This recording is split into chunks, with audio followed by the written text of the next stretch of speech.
video, I have an exhaust stud sheared off. This is actually a stud that will, it's a spin-in, so it's got like a sort of a nut built into the flange. So it's a bolt-in stud of sorts. It's a threaded stud. So I'm just going to try and get it hot and get it out in this video.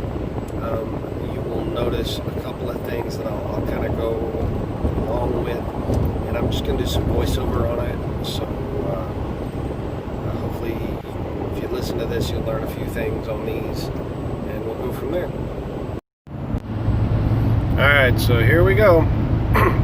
This belongs to a uniform company. It's an NV2500 4-liter. It gets hot a lot of extended idle times, driven in inclement weather. Just year-round, this thing pretty much gets the absolute snot beat out of it by some driver who doesn't own the thing. So he probably doesn't really care what happens to it. It's actually here to get the passenger side catalytic converter replaced due to a 3-way catalyst efficiency code.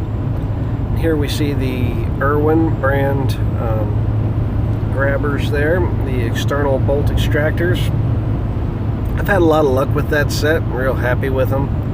I think I may have gotten that set from Lowe's, but they are the same price on the interwebs, where you can buy it from the link that will most likely at some point in time find its way below this video. And the extended reach flex head Matco ratchet there that we're using with that, it gives me a little bit of extra leverage, but the flex head is a locking flex head, and I can keep it at that angle, and I feel like I get a really good bite with it, that I can transfer my torque evenly.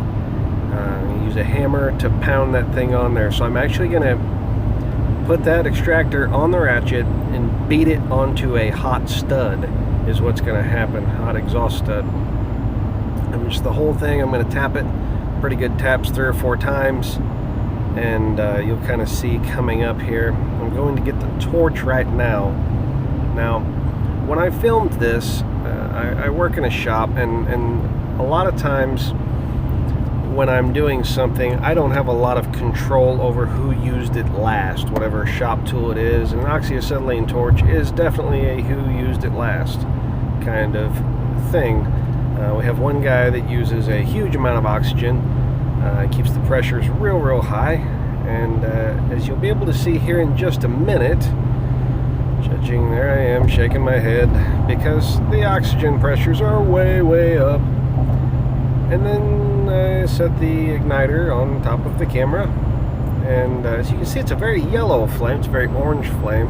And what I realize somewhere in this time period is that Mr. Oxygen apparently has left some stuff on, and it's been used by the lift company that comes in and does some work for us on the lifts out of one of the larger cities a couple hours away. We're out of oxygen, folks.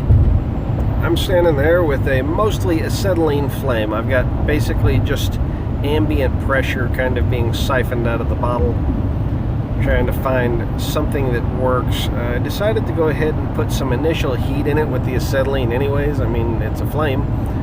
And then I'm going to go grab a map torch here when I'm done with that. So here I am, still screwing with the torch, still upset that there's no oxygen, but we're going to go ahead and make this work here in just a minute. Hey, video me, come on, let's go. There we go. Alright, we're putting heat in it, putting heat in it, putting heat in it. And what I'm doing at this point, there's still a stud in there, and I need the stud to be hot so the extractor gets a good bite. But I don't need it to be so hot that it's so malleable that it'll just twist off. Mostly what I need is the area around the stud to be good and hot. The stud needs to be hot too, but the hotter area needs to be the part where the threads are. In this particular case, I want that really to open up. This is not like a press-in stud where I'm okay where if I'm going to knock it out and it just kind of balls up into nothing. This is a little different ball game. I need that exterior around it to open up some and allow room for movement.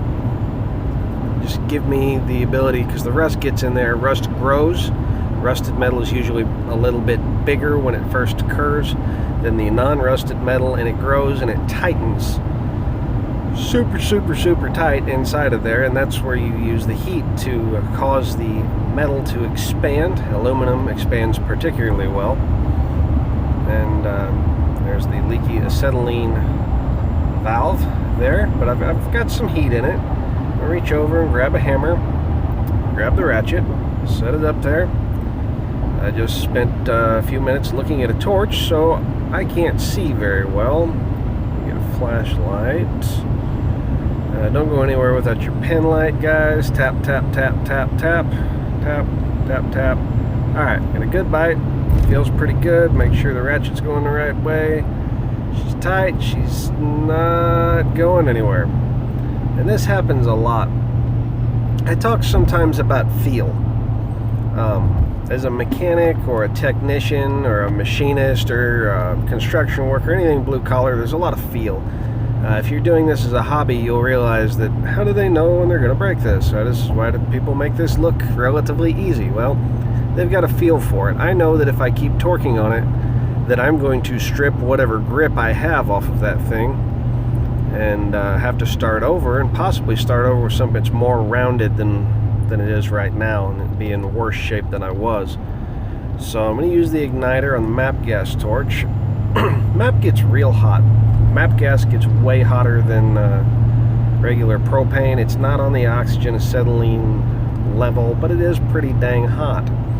Now, I have a relatively expensive ratchet plugged into the other side of this assembly, so I'm going to primarily heat from the back side until the front side is just about as hot as I want it to be, to try and keep from doing anything stupid to that ratchet.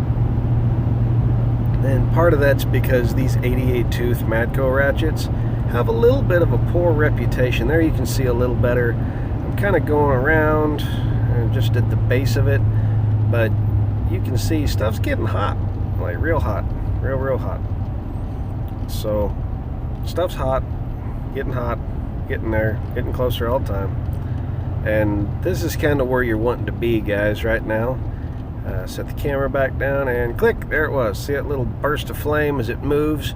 That's actually a little bitty rust particulates just flying off of it. And as they fly off, they burn up with that high heat. They're so small they can't really stand it. They just become a spark as they break off in there. And we're just cranking that thing out right now, getting her. So yep, and this is why I will probably have carpal tunnel in both hands. See, I'm using the ratchet with my left hand, holding the torch with my right. And here it comes. It makes all sorts of squeaks and pops and rattles and various sounds as we're doing it, but it's out. And there it is, guys. That is the finished product, the final doodad there. That's going to be what we're after. We want that to come out. We want the threads to be decent. Here you can see as you look at it that the threads are in pretty good shape. All the black from the acetylene, because acetylene flames are black and nasty and sooty. And that's it. Thanks for watching, guys. If you learned anything or just appreciated getting the stud out or whatever, then you know, the best way to support our channel is to actually subscribe to the channel. That's the best metric we have of who's actually paying attention to these and that kind of thing. It's just the best way to do it. So I'm tired. I'm going home now. It's after work on Saturday, which I love. And yeah, boots, not suits. We don't fix hearts or helicopters. And have a blessed weekend, guys. I'm probably not going to make a video for a little while here. Just take a short break here, a short pause for a couple of days, do some things that I already had planned with the wife, and a couple things with the little boy, and just kind of recenter on what's important. Have a blessed weekend.